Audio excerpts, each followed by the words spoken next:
Title: Too Fast, Too Foggy, Aussie bus driver's reckless ride turns wedding afterparty into a nightmare.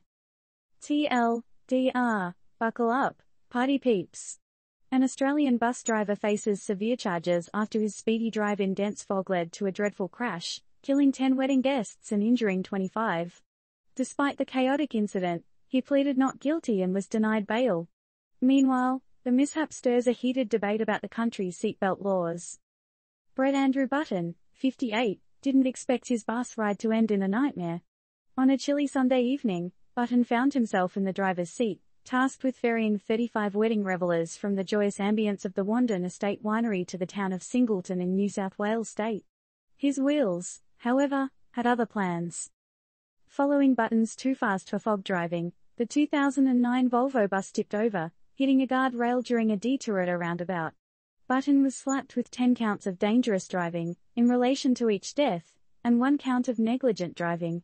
But wait, doesn't it sound eerily similar to the tragedy of 1994 in Brisbane? Button did undergo mandatory testing for drugs and alcohol but came out clean.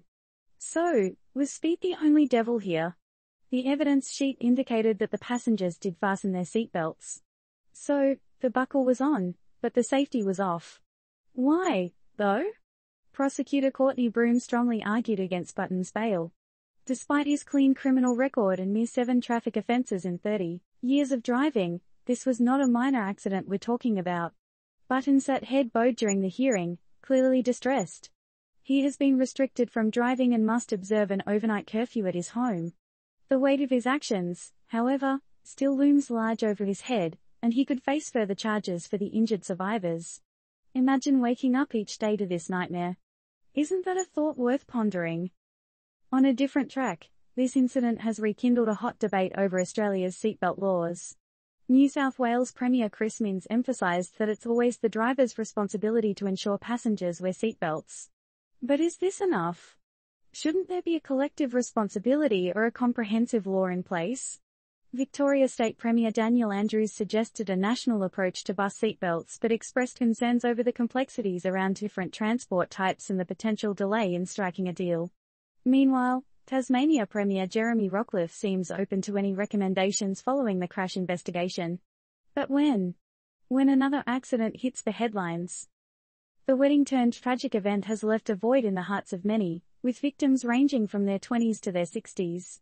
The echo of Button's alleged last words over the bus's microphone, "If you think that was fast, watch this," continues to haunt the survivors and their families. Was it just a bad joke gone wrong or an indication of a more reckless attitude toward driving? Disclaimer: this news piece is not meant to provide any legal or safety advice but to create awareness about the importance of responsible driving. Always obey traffic laws and consider your and others' safety while on the road. Let's end this on a thought: can the trauma